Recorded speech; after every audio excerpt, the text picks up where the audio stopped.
Hey everyone, it is 20 to 6 and I just finished having a little snack and I'm sitting enjoying some people watching outside and I'll head in a bit to tune into Compass. And I got to thinking, CBC. I'm sitting here just throwing my thoughts out and it's incredible the number of people that are actually listening. Um, well, I don't know if they're listening, but they're watching, so that's a bonus. And individuals that have been reaching out.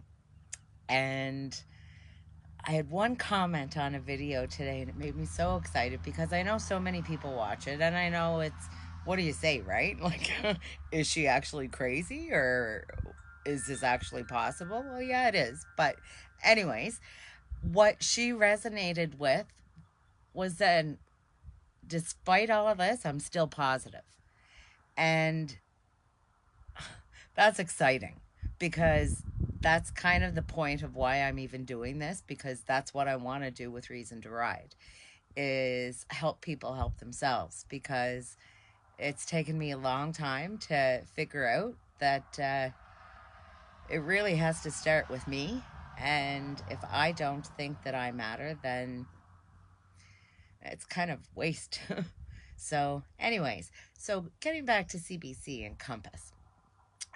I have watched Compass forever, like true Islander, right? But I'm a come from away. I was 7 when I came here. But I remember my first apartment in PEI. I lived in a few cities across Canada. And, but when I came home, Mom really wanted me home. And so I finally decided, okay, well, I can't keep coming home and moving in with you. So I need my own place. So my first apartment was in the basement of Roger Younker's house. And it was like, oh my goodness, I'm like living in the house of a celebrity, right? And it was so exciting.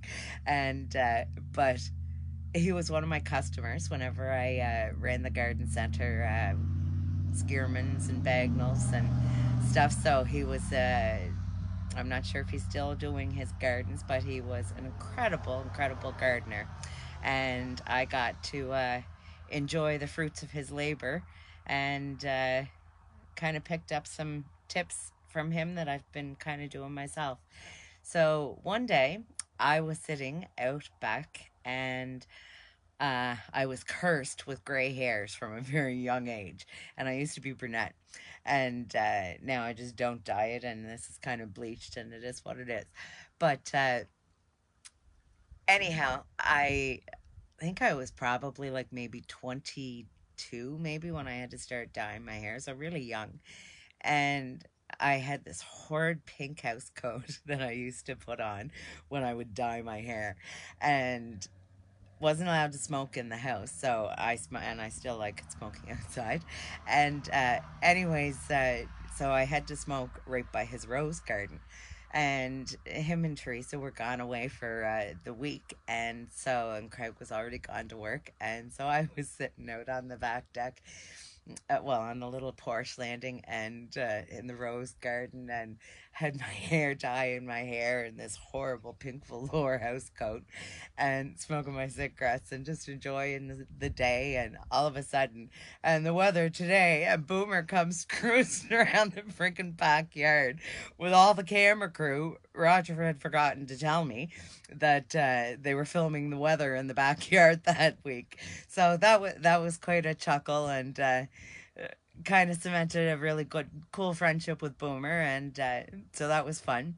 Anyways, it's cool the connection that Compass has been able to make in the community of Prince Edward Island. And I can't speak for other provinces across Canada. However, the presence of having them here and being engaged in community activities has been something that I've always really enjoyed. And the camaraderie between the hosts and just talking about islanders and island stuff and things that need to be talked about. So while I believe in CBC as the Canadian Broadcasting Corporation, I find it hard to remain positive and supportive of the actual organizational structure as it currently exists, because I personally am disgusted, actually, honestly. And I love the whole concept. But my goodness, I last summer started my journey with the provincial government, trying to get some help through my elected representative for my um, jurisdiction. And my elected representative was at the time the premier, because this is the riding. So I called the office many times, left numerous messages. I couldn't get any assistance. Um, so I went into the office, and I wasn't in the office asking to speak with the premier. I asked if I could speak. I spoke with the commissioner in the lobby and asked to speak with somebody from the premier's office, because I needed his help with my current work situation. And I was hoping, as my representative in my riding, that I might be able to have somebody from his staff be able to talk to me and possibly help me. So I know that opens up a whole can of worms, but I went through a really horrible afternoon there. And that's not something that I feel necessary to share. What I feel necessary to share is afterwards, I was so frustrated and angry. Really, I was angry, because what are you supposed to do if nobody will help? And the people that are your paid representatives won't help. Well, I went to Compass. And so I strolled on into the building on University Avenue, and I talked with a lovely young reporter by the name of Sheehan. Sweet girl, and I've read a number of her articles since, and seen some interviews that she's done, and amazing job. And she listened to me, but my situation is literally, I'm discovering, almost impossible to understand. And because there's so many different things that have been in play. And another lady came out. Sheehan had just come out to talk to me, because they were having their, um, they have like a reporter meeting or something prior to Compass coming on at 6. And so another reporter actually came out, or I can't remember her title. Anyways, so she actually listened to my story as well. So I never heard anything from either one of them again. I reached out to Island Morning. I reached out to Main Street, actually, the day that they were actually talking about intimate partner violence, ironically enough. And I was interviewed by a reporter there for approximately an hour and a half, maybe. Um, then they hung up. Never heard from them again. I talked with an amazing reporter that covers the Supreme Court of Canada out of Ottawa. I read her article last summer, where her investigative journalism actually led the Ottawa Provincial Police, or, well, I'm not sure if that's their title, because that makes me think of OPP. But anyways, it's the police in Ottawa that she revamped because of her investigative journalism. She actually, on intimate partner violence, she was able to actually assist the police department in the city of Ottawa to actually create kind of a checks and balance spreadsheet um, on things for them to be aware of when they might be encountering a situation where there could potentially be intimate partner violence. And that's incredible, right? So her and I had an amazing talk. We talked for about 20 minutes. She was on her way on her cell phone, and I have all these numbers logged on my phone. And She actually cried, and she said that she was going to try and get somebody out to my house, and she had somebody contact me from CBC Investigations. And at the time, they were based in St. John, New Brunswick. They no longer have a department there. I spoke with 3 different individuals from there, and they also received various parts of the evidence that I have provided to numerous organizations now. So at the end of all that, I have been blessed to receive not 1, but 2 emails from Maxime Bertrand, or Maxime. She is the CBC ombudswoman that represents CBC. And in her response to me is that Canadian citizens would not find my situation to be interesting. I can't fathom that. How on earth could this not be interesting?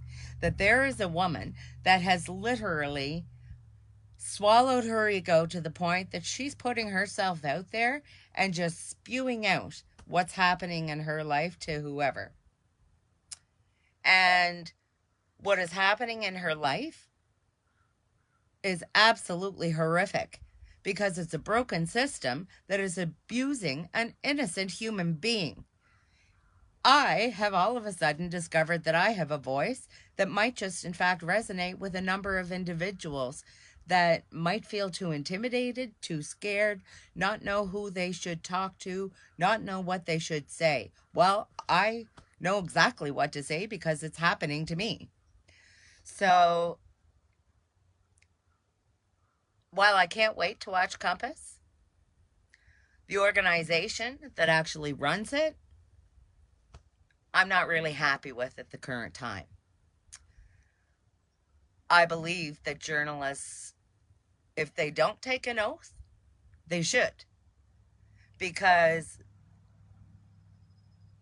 human beings' perception of reality is a lot of time dependent on the information that you are feeding them. And the fact that I can't afford to buy a newspaper that I used to sell whenever I was like 11 years old, I sold the Evening Patriot, right? And I used to love going to the seniors on Rankin Court because I used to be able to sit and we'd have chit chats and while they were cooking yummy suppers, right? They couldn't wait for their paper because every single thing that they read, they trusted. How on earth can you continue to expect Canadian citizens to advocate for you to remain in control of journalism when you're not going to tell the truth about anything? Just saying. Anyways, it's a beautiful evening and 7 minutes to go. I'm going to go make myself a wee cup of spotted tea and Yorkshire Gold. That's what I'm into tonight. And yeah. Oh, and unfortunately, lawnmower didn't happen again today. Shocking. But I did get a really good visit with a neighbor, and her husband popped over to have a look at my lawnmower, and he thinks he has an idea on what it is, and he's going to send a buddy over tomorrow morning. So I'm getting to meet new people and have some cool conversations, and I guess because I have nobody else to talk to, I'm just speaking to Facebook, and I hope I'm helping some people, because by that one lady actually commenting on my post, she said she wished that she could be half as positive as me. And my response to her was, you know what?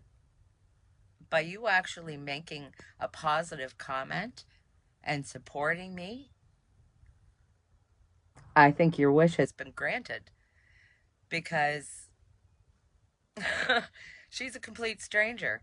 And out of everything that I rambled about, I kind of made her feel happy. So that's kind of exciting. Anyway, so there's my thoughts for the day. CBC, what do you want to do about that, huh?